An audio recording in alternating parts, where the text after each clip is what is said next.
आज हमारे साथ अजीत केंकर जी हैं। सर, आपका पहले तो बहुत बहुत स्वागत हमारे चैनल से अप टू ऑल इंडिया में। आप 20 वर्षों से मध्य प्रदेश में किसानों के लिए लंबे समय से काम कर रहे हैं। आप खुद एक किसान हैं और आप कृषि सलाहकार हैं। आप सिर्फ मध्य प्रदेश में नहीं बल्कि देश के अलग अलग राज्यों में किसानों को प्रशिक्षित करते हैं जैविक खेती को लेकर के। आज हम आपसे ये समझना चाहेंगे सर कि पिछले 2 साल से कोविड का लगातार कहर रहा है हमारे देश में। इस कोरोना में आप किसान को कहाँ पर देखते हैं?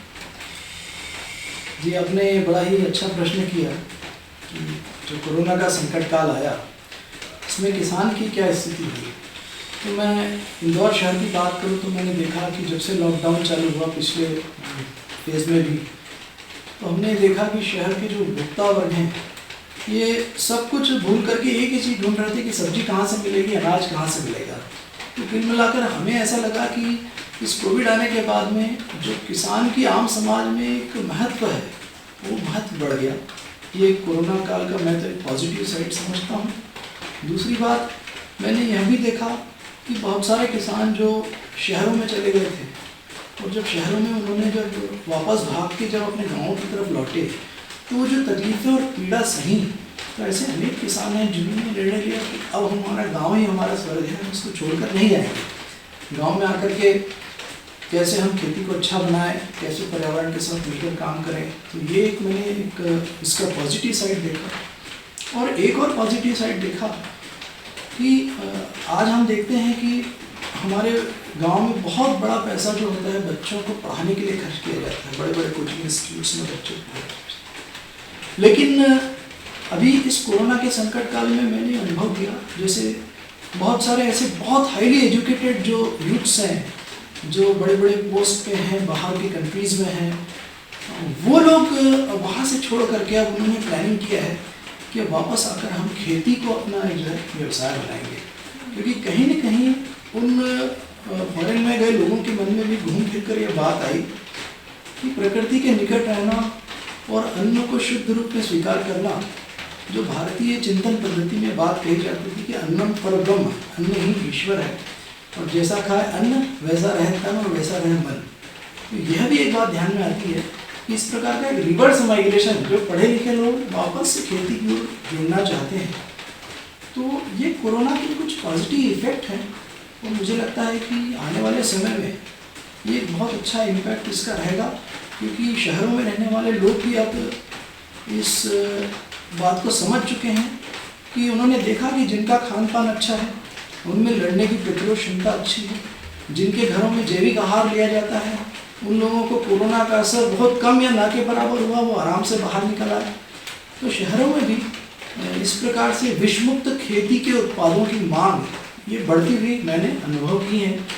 और निश्चित तौर पे आप हम सभी जानते हैं कि विश्व स्तर पर भी आज कोरोना के बाद में ऑर्गेनिक फूड की मांग बढ़ गई है। उसका इम्पैक्ट हमारे भारत देश में भी हुआ है और छोटे मोटे शहरों में भी सभी लोग चाहते हैं कि अब हम अन्न कैसे अच्छा खाएं। तो मुझे ऐसा लगता है कि प्रकृति ने कहीं न कहीं है बैलेंस की व्यवस्था है। प्रकृति पर्यावरण का जितना नाश हुआ है पिछले कई वर्षों में और उसके जो परिणाम हम सब भुगत रहे हैं, तो कहीं ना कहीं इस कोरोना ने इस दिशा में सोचने पर इंगित किया है कि हम विकास तो करें लेकिन पर्यावरण के घटकों का संरक्षण करते विकास करें। तो समाज के सभी वर्गों में ये एक धनात्मकता देखने में आई है। सर, आप लंबे समय से जैविक खेती पे काम कर रहे हैं, आदिवासी किसानों के बीच में काम कर रहे हैं। आपने एक मॉडल भी शुरू किया है कि कैसे गांव के किसान को, एक गांव को आत्मनिर्भर बनाया जाए। तो उस दिशा में ऐसे क्या प्रयास किए जाएँ कि एक गांव खेती करके आत्मनिर्भर बन जाए। एक गांव, जैसा कि आपने बताया कि जो बाहर रहने वाले लोग थे अच्छे पैकेज पे जॉब करते थे पर अभी वो वापस कृषि की तरफ मुड़ रहे हैं। क्या एक आम किसान, गांव में रहने वाला एक साधारण किसान आत्मनिर्भर बन सकता है या एक गांव क्या आत्मनिर्भर बन सकता है? उसके लिए ऐसे क्या प्रयास किए जाएँ, ऐसे क्या कदम उठाए जाएँ? जी, यह बड़ा ही स्पष्ट चिंतन है इस बारे में हम लोगों का कि गांव का किसान 100% आत्मनिर्भर बन सकता है। और जब वो अपने पास उपलब्ध भूमि से, मान लो भले 1 एकड़ का किसान हो, 2 एकड़ का किसान हो, तो वो धरती माँ उसकी आवश्यकताओं की पूर्ण पूर्ति करने में सक्षम है। लेकिन जहाँ हम उससे लालच करने लगते हैं तो लालच में हम उस धरती माँ का शोषण करने लगते हैं। तो वो लालच वाला मामला जो चला पिछले कई वर्षों में, तो किसानों को भी ध्यान में आ गई बात कि ये जो रासायनिक कृषि का जो मार्ग है ये हमारे लिए आर्थिक रूप से भी लाभप्रद नहीं है, हमारे स्वास्थ्य के लिए भी चिंतादायक है। तो इसलिए अब किसानों के मन में भी ये बात आई है कि खेती को अगर बचाना है तो हमें प्रकृति पर्यावरण के घटकों का रक्षण करना पड़ेगा, इसकी लागत को कम करना पड़ेगा। तो इस दिशा में हमारी टीम ने कार्य करना चालू किया कि गांव के स्तर पर हम 2-3 चीज़ें ऐसी देखते हैं कि एक गांव में आत्मनिर्भर गांव हो तो क्या होना चाहिए। तो खुद का खाद, खुद का बीज, खुद की दवाई, खुद का अनाज और खुद का आहार, स्वयं का आहार। आत्मनिर्भरता तब आएगी क्योंकि जब संपूर्ण उसका सुपोषण भी हो, तेल भी बाजार से नहीं लाना चाहिए, मसाले भी घर में पैदा करना चाहिए, दालें भी घर में पैदा करना चाहिए। तो ऐसी व्यवस्था के तहत जब हम सब कुछ वहाँ पर डेवलप करेंगे ऑन फार्म इनपुट और ऑन फार्म तरीके से, तो इस दिशा में हमने कार्य करना चालू किया। और चूंकि व्यवस्था ऐसी है कि हर आदमी अपने रेडीमेड इनपुट की आज होड़ लगी हुई है और जैविक कृषि में बाजार में बहुत महंगे आदान मिलते हैं, तो वो व्यवस्था कभी भी टिकाऊ नहीं हो सकती। तो ऐसी स्थिति में हम लोगों ने निर्णय लिया कि क्यों ना गांव में ही हम इनपुट सेंटर या आदान केंद्र बनाएं, जहां पर कि किसान के समूह आपस में मिलकर के जैविक ग्रोथ प्रमोटर्स दवाइयों का उपयोग बनाते हैं, निर्माण करते हैं, जैविक वृद्धि कारक बनाते हैं, जैविक खादों का निर्माण करते हैं और उसका अपने ही आसपास के गांव में, उस गांव में अल्प दरों में उनको विक्रय का कार्य करते हैं। इस प्रकार के निमाड़ मालवा क्षेत्र में लगभग 8-9 इनपुट सेंटर अभी चालू हालात में हैं, जहाँ पर कि किसानों को भी जो युवा हैं उद्यमी, उनके लिए भी उद्यमिता का मार्ग खुल गया है और साथ ही साथ विषमुक्त खेती के लिए भी एक इसको व्यापकता देने के लिए एक मार्ग प्रशस्त हुआ है। तो इस प्रकार के इनपुट सेंटर की अवधारणा है और जिस पे पिछले 3-4 वर्षों से अच्छी सफलता मिल रही है। इसी के साथ हमने एक और कार्य किया कि गौशालाएं जो होती हैं हर गांव में, आसपास आप 2-3 गांव के पीछे आजकल गौशालाएं हैं, क्योंकि हो ही रहा है कि किसान समाज में गौवंश को पालने की जो सोच है वो कम होते जा रही है और गौवंश जो है सीधे जा रहा है गौशालाओं में और गौशालाओं में स्थिति विकराल हो जाती है जब संख्या बढ़ जाती है गौवंश की। ऐसी स्थिति में हमें ऐसा लगता है कि अगर गौशालाओं को ही हम आदान केंद्र में, खेती के आदान केंद्र में कन्वर्ट कर दें, क्या गौशालाएं नर्सरी के पौधे बना सकती हैं क्या, क्या खाद बना के दे सकती हैं क्या, किसानों को दवाई बना के दे सकती हैं क्या। तो इस प्रकार का भी एक मॉडल हम लोगों ने प्रारंभ किया है। मंडलेश्वर में माधव न्यास गौशाला में इस प्रकार का कार्य की एक शुरुआत हुई है और मुझे ऐसा लगता है कि अगर देश की हर एक गौशालाएँ आत्मनिर्भर बन जाए तो हमारी गाय माता जो है, जिसको माँ का स्थान हमने दिया है, और गाय माता, मैं हमेशा सोचता हूँ कि परमेश्वर ने गाय का निर्माण क्यों किया होगा, तो इसलिए किया गाय का निर्माण क्योंकि वो धरती की रक्षा के लिए एकमात्र जीव है जिसके गोबर गोमूत्र से हमारी भूमि सुपोषित हो सकती है, सूक्ष्म जीवों का संचार हो सकता है, केंचुए डेवलप हो सकते हैं। अब वो गाय माता की दुर्दशा होगी, लोग उसको हटाने लगे। तो अगर गाय माता को अगर बचाना है तो गाय माता की गौशालाएं आत्मनिर्भर अगर बन जाए, किसानों से इनका लिंकेज कर दिया जाए और इसमें प्राइवेट स्तर पर तो कर ही रहे हैं प्रयास सभी लोग, शासन भी अगर इसमें सहयोग करना चालू कर दे तो ये अद्भुत मील का पत्थर साबित होगा। हजारों करोड़ों रुपए हम सब्सिडी दे रहे हैं रासायनिक उर्वरकों पे, कीटनाशकों में बहुत बड़ा पैसा खर्च हो रहा है। तो अगर गौशालाओं को आत्मनिर्भर बनाने की दिशा में ऐसा कार्य जो अभी हमने शुरुआत की है और हमें विश्वास है क्योंकि 9 इनपुट सेंटर के रिजल्ट बहुत अच्छा है, तो गौशाला भी उसी प्रकार का एक जैविक आदान केंद्र, जैविक खेती का संसाधन केंद्र वो बने, इस दिशा में हम लोग कार्य कर रहे हैं। सर, अभी आपको बहुत सारे लोग देख रहे हैं, सुन रहे हैं और छुट्टा पशु जो आप गाय की बात कर रहे हैं, ये एक बड़ी समस्या है हमारे देश के लिए। अगर हम यूपी की बात करें तो छुट्टा पशु किसानों के लिए सबसे घातक साबित हो रहे हैं। तो ऐसे क्या प्रयास किए जाए कि इन छुट्टा पशुओं को, जैसा कि आपने बताया कि आत्मनिर्भर गौशाला बनाई जाए, तो क्या जो दूसरे राज्यों के किसान हैं वो इसे कैसे लागू कर सकते हैं, कैसे इसका उपयोग कर सकते हैं? देखिए, हर राज्यों में अभी जहाँ जहाँ पर ये छुट्टा पशु वाला विषय आपने रखा तो निश्चित तौर पे ये किसान के लिए भी समस्या हो जाता है कि जब आपने छोड़ दिया है पूरा तो किसानों की फसलें पशुधन खाने लग जाते हैं। लेकिन अब छुट्टा छोड़ना यह भी हमारी गलती है। जब हमने उसको खेत में रखा था तो हमने क्यों छुट्टा छोड़ दिया? क्योंकि हमारे पास रासायनिक खाद आ गई, हमने शॉर्टकट मेथड सफलता लेने का अपनाया। हमने ये नहीं देखा कि उसकी गोबर खाद और उसका जो गोमूत्र है वो कितना गुणकारी हो सकता है हमारे खेत के लिए। तो छुट्टा छोड़ने का कारण भी हम ही है और उसको सुधारने का व्यवस्था भी हम ही निर्मित कर सकते हैं। तो अन्य राज्यों में भी जो व्यवस्था चल रही है तो वहाँ के नीति निर्धारकों से, वहाँ के किसानों से, अगर वहाँ पे भी सामूहिक गौशालाएँ हैं तो उनको अगर हम खेती के इनपुट सेंटर के रूप में कन्वर्ट कर दें तो ये समस्या नहीं रहेगी, ऐसा हमारा मानना है। कि गाय माता की गौशाला को दान पे जो व्यवस्था चल रही है कि दान पे पलेगी गौशालाएं, उल्टा गौ माता जो है लोगों को दान दे सकती है, इतनी आत्मनिर्भर गौशाला बनाई जा सकती है। लाखों करोड़ों रुपए का एक गौशाला के क्षेत्र में आप विश्लेषण करेंगे, रासायनिक खाद कीटनाशक बिक जाता है। तो क्या हम किसानों की मानसिक वेदना को समझ कर उनको मानसिक तौर पर तैयार करके उस गौ आधारित उत्पादों का प्रयोग करके दिखा करके उनको प्रेरित करने का प्रयास अगर किया जाए तो किसान भी चाहते हैं उनकी लागत कम हो। किसान भी आज रासायनिक खेती से कहीं तक खुश नहीं है, उन्हें भी आज विकल्प चाहिए।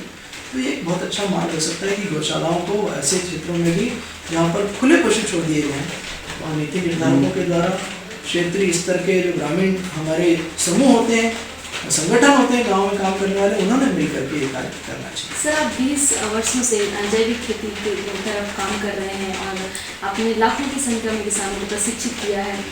अगर आप हमें बता पाए कि 20 सालों में आपने किस तरह से बदलाव देखा किसानों में, क्या वो जैविक खेती की तरफ आए तो उन्हें कितना नुकसान हुआ, कितना फायदा? क्योंकि अब जब भी हम अलग अलग किसानों से मिलते हैं, बात करते हैं, वो हमेशा से कहते हैं कि उनकी लागत, अगर वो रासायनिक खेती करते हैं तो लागत आती है ज़्यादा पर पैदावार ठीक होती है। जैविक खेती में लागत तो कम रहती है पर उपज कम रहती है।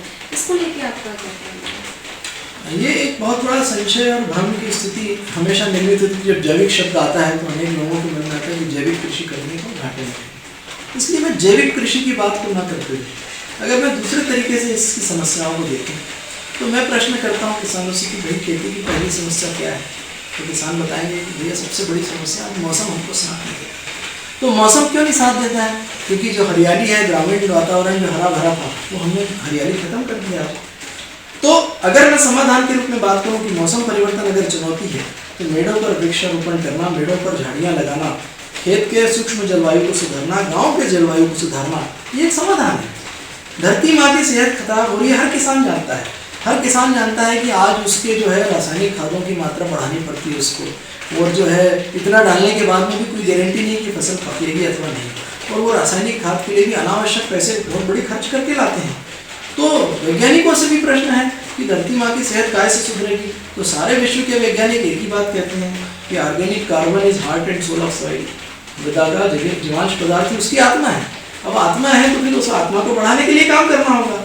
तो जब समस्या है धरती माँ की उर्वरता कम हो रही है, उसमें जल धारण क्षमता कम हो गई है, हार्ड हो गई है, ट्रैक्टर से एक बार में नहीं जुताई होती है, तो इसका समाधान क्या है? सीधा सा समाधान है कि इसमें कार्बन बढ़ाना पड़ेगा। कार्बन बढ़ाने के सारे तरीके अपनाने पड़ेंगे। फिर बात आती है जल संकट की। आज पानी कम हो रहा है, गाँव में बात करो, चैलेंज है किसानों का, चैलेंज है कि पानी हमेशा बहुत कम होते जा रहा है। पानी आज तो गाँव में अजीब भैया पानी कम हो गया। तो क्यों कम हो गया? क्योंकि हमने ऐसी फसलों को लगाया जो बहुत पानी मांगती हैं।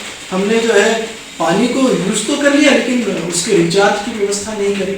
हमने धरती माँ में अगर जल धारण क्षमता बढ़ानी है उसकी, तो कार्बन कंटेंट बढ़ाना पड़ेगा। पानी का सदुपयोग करने के जो मेथड्स हैं, सिंचाई की सही विधियाँ, उसको अपनाना पड़ेगा। ये सोल्यूशन है। अब ये सोल्यूशन है। अब किसानों से अगला चैलेंज क्या है? तो बोले भैया नए नए कीड़े आ गए हैं, समझ में नहीं आता, इतने जहर डालने के बाद में भी कीड़े नहीं मरते हैं। अब ये तो कोई जैविक खेती का तो कारण नहीं है ना, ये तो किसानों की समस्या है कि रसायनों के उपयोग से, कीटनाशक का उपयोग, हर साल नए नए कीड़े आ रहे हैं और दुनिया भर के कीटनाशक डालने के बाद में भी कंट्रोल नहीं होते हैं। बात देखिए इस बार मक्के में जो कभी इल्ली नहीं लगती थी जिंदगी में, वो 3-4 वर्ष से मक्के में लोगों ने जहर डालना चालू कर दिया।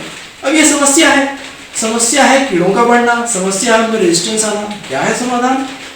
निश्चित तौर पे खेत में हमारे मित्र कीटों को बढ़ाना पड़ेगा। खेत में हमारे को ऐसा वातावरण बनाना पड़ेगा, एकल फसल को छोड़ना पड़ेगा। आज एक जैसी फसल, पूरे इलाके में गेहूँ तो गेहूँ ही गेहूँ, पूरे इलाके में सोयाबीन तो सोयाबीन ही सोयाबीन। ये व्यवस्था प्रकृति के लिए नहीं बनाई है। प्रकृति जो है मिली जुली खेती, अगर मिलजुल कर रहेंगे तो बीमारी से मिलकर संगठन में शक्ति है, तो हमारे खेत में भी उस प्रकार का व्यवहार दिखना चाहिए। तो सीधी सी बात है कि कीड़े बीमारी का प्रकोप बढ़ रहा है, लागत बढ़ रही है, किसान की अगला चैलेंज है। किसान खुद कहता है कि भैया अगर मैं जोड़ घटाना करूंगा तो मुझे खेती छोड़नी पड़ेगी। मैं स्वयं स्वीकार करता है। तो फिर मैंने कहा क्यों करते हो खेती? बोले आप दिखाने के लिए करनी पड़ती, कुछ ना कुछ तो काम करना पड़ेगा। परंतु भैया अगर लागत इतनी बढ़ गई है खेती की, तो ये क्यों नहीं विचार करते कि लागत कैसे कम किया जाए? लागत कम करने पे काम करना चाहिए। किसान से पूछिए क्या चुनौती है, वो कहेगा कि मैं वास्तव में आज बाजार की मिर्ची की पाउडर खरीदता हूँ, मैं तेल भी बाहर से खरीद के खाता हूँ, मेरे घर का अनाज सब, मेरे खेत में फल सब्जियों के फल नहीं लगाता हूँ, सब्जी भी बस सीजनल लगाता हूँ, बारिश की खा लूँगा। वर्ष भर मेरा आहार जो है संतुलित नहीं रहता है, इसको मालूम है। और किसान से पूछिए क्या बीमार नहीं पड़ रहा है क्या, तो कहेगा हाँ साहब मेरी जो है आज जो है व्यवस्था, अस्पतालों पे खर्च बढ़ गया है मेरे परिवार का। अजीत भैया हर साल जो है 1-2 बार बीमारी पिचकारी लगाने जाना पड़ता है, इंजेक्शन लगाने जाना पड़ता है। तो ये व्यवस्था जब समस्या है तो समाधान क्या है, अन्न को शुद्ध करना पड़ेगा। अब घूम फिर के इन सारे समाधानों को समग्र किया जाए तो वही जैविक खेती है, कि जो जीवों के माध्यम से जीवों के लिए की जाने वाली जीवनदायिनी कृषि पद्धति जैविक खेती है। ये पर्यावरण के समस्त घटकों का रक्षण करते हुए कृषि कार्य करने को प्रेरित करती है। ये जीव मात्र से प्रेम करना सिखलाती है, लोगों की सोच बदल देती है, आध्यात्मिकता का विकास करती है। बहुत ही अद्भुत ये मार्ग है। और आज नहीं तो कल जब जैविक शब्द आता है तो कई लोगों को लगता है अरे ये नहीं ऐसा, तो मैं तो कहता हूँ फिर आप ही उसका हल बता दो। साइंटिस्टों से पूछना, अगर ये जितनी समस्याएं चैलेंज आज की वर्तमान कृषि की चुनौती, इसका हल बता दो, तो हल तो यही निकल जाएंगे। अब हल यही है तो यही तो जैविक खेती और क्या है। तो इसलिए जैविक खेती के बारे में हमें बहुत स्पष्टता होनी पड़ेगी कि समग्र कृषि चिंतन पद्धति है। केवल गोबर की खाद डालना की जैविक कृषि नहीं है, इसको पूरे समग्रता से जाना, खुद का बीज, खुद की खाद, खुद की दवाई, खुद का अनाज और स्वयं का बाजार। किसान को बाजार भी अपना विकसित करना पड़ेगा, क्योंकि आप भी जानते हैं कि पूरे देश भर में आज हाहाकार मचा मंडी की प्राइस के लिए, हमें ये रेट चाहिए, हमें वो रेट चाहिए। अरे भाई हम एमआरपी पे बेचना क्यों नहीं चाहते, एमएसपी क्यों चाह रहे हैं, हम एमआरपी पे बेचने की सोचें।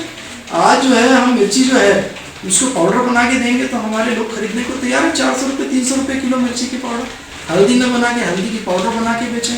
आज देख लीजिए गेहूँ अगर आप बेचने जाएंगे तो 20 रुपया किलो बिकेगा, और वही गेहूँ दलिया बन जाता है तो उसका रूप बदलते जाएंगे आप, तो कैसे।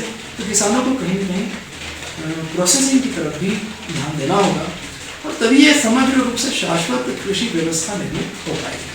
सर, जैविक खेती की चुनौतियाँ क्या लगती हैं आपको? अगर कोई किसान जैविक खेती करता है तो उसके सामने किस तरह की चुनौतियाँ आ सकती हैं या आती हैं? जैविक खेती की चुनौतियों के रूप में मैं बात करूँ तो एक तो सबसे पहली चुनौती किसान के मन की मानस, उसकी मानसिकता बदलना कि भाई आप जो है, आपके मन में जितने भ्रम हैं कि जैविक खेती करूँगा तो बहुत सारा मेहनत लगेगी, जैविक खेती करूँगा तो मेरी पैदावारी घट जाएगी, जैविक खेती करूँगा तो मेरे कीड़े कैसे कंट्रोल होंगे, उसके मन की दुविधाएं जितनी हैं, इसको हमें उसके साथ मिलकर के 1 एकड़ में, आधे एकड़ में, छोटे टुकड़े में वो प्रैक्टिकल करके देखे स्वयं। और जब वो स्वयं प्रैक्टिकल करके देखेगा तो उसको ये अद्भुत महसूस होगा कि वास्तव में जैविक खेती सफल है, और जैविक खेती वास्तव में बहुत ही आसान। मैं आपको एक उदाहरण देना चाहूँगा कि अंग्रेजों ने एक साइंटिस्ट को भारत भेजा था, हार्वर्ड साहब। उनको कहा था कि आप इनको सिखाइए, भारतीयों को खेती सिखाइए। तो अंग्रेज में हार्वर्ड साहब जब भारत में आए तो उन्होंने जब किसानों से चर्चा करी, मिले जुले, तो उन्होंने कहा था इनसे तो खेती सीखना चाहिए अपने को। भारत का किसान तो बहुत सस्टेनेबल फार्मिंग करता है, ये जो है विविध फसलों की खेती करते हैं, धरती माँ को सजीव बनाए रखते हैं, गोबर की खाद भी बनाते हैं, सब मतलब बड़ा सस्टेनेबल सिस्टम है इनका। और हमने उनकी बात को पूरा भूल। तो किसानों के मन में क्या है कि जो चुनौतियाँ हैं, मेन तो उनका माइंडसेट बदलना। एक चुनौती आती है किसान के मन की माइंडसेट। दूसरा जो है क्या होता है कि जो धारा चलती है, अब धारा की बात करूँ तो धारा आज 99% धारा आज रसायन ओरिएंटेड है, रसायन उन्मुखी है। चाहे वो प्राइवेट प्लेयर्स हों या फिर हम बात करें शासकीय यंत्रणा, ज़्यादातर रिसर्च या डेवलपमेंट, शिक्षा अनुसंधान की बात करें तो रसायन आधारित कृषि का ही हो रहा है। अगर हमारे कृषि वैज्ञानिक महोदय और ये लोग भी मिलकर के इस दिशा में काम करने लग जाएं तो बहुत आसानी से इसको एक स्केलेबल मॉडल बनाया जा सकता है। जैसे मैं एक बात कहना चाहूँगा कि जैसे हमारा इंदौर स्वच्छता में नंबर 1 है, एक आदत डाली हमारे लोगों को, काय की आदत डाली कि जो सड़ने वाला कचरा है, जो मतलब जो विघटित होने वाला कचरा है उसको अलग इकट्ठा कीजिए, जो नॉन रिसाइक्लेबल है उसको अलग इकट्ठा करिए। हर घर में गृहिणी को मालूम है कि अगर वो अलग नहीं इकट्ठा करेंगे तो सुबह वो जो है चिल्लाएगा, जो इकट्ठा करने वाली गाड़ी आती है। मात्र 3 वर्षों में इंदौर में बिट लगा दी लोगों को कि आपको कचरा सेपरेट इकट्ठा करना है। सरकार भी अगर चाहे या फिर लोग भी चाहें तो गाँव में आज इतना ढेर गोबर का पड़ा रहता है, ग्रामीण कचरा का प्रबंधन कितना खतरनाक तरीके से होता है। कार्बन की कोई कमी नहीं है, उस कार्बन का उपयोग करने का तरीका का बदल दें, उसको बनाने का तरीका बदल दें, उसको हम उसके अंदर सोना देखें कि सोना खाद है हमारी। इतना अरबों रुपये हम जो है रासायनिक खेती में खर्च करते हैं। और आपको तो मालूम नहीं है आज की सबसे बड़ी चुनौती है क्लाइमेट चेंज। और क्लाइमेट चेंज जो होता है, अभी मैं आपको कहना चाहूँगा कि रासायनिक कृषि से भी मौसम परिवर्तन बहुत तेज गति से हो रहा है। इस बारे में कभी भी लोगों को ध्यान नहीं आता है। जितना ज़्यादा ज़मीन को आप हाँकेंगे जोतेंगे उतना कार्बन एमिट हो जाता है। जितना अधिक पानी का इस्तेमाल करेंगे खेतों में उतना अधिक कार्बन एमिट होकर ऊपर चले जाता है।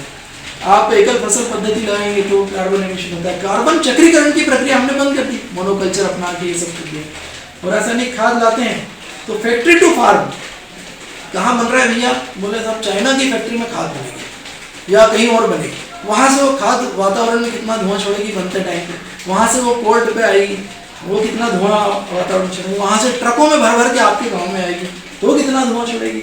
ग्रीन हाउस गैस जिसकी मैं बात कर रहा हूँ, हरित गैसें जो आज पूरे विश्व के लिए चुनौती है, क्लाइमेट चेंज, जलवायु परिवर्तन।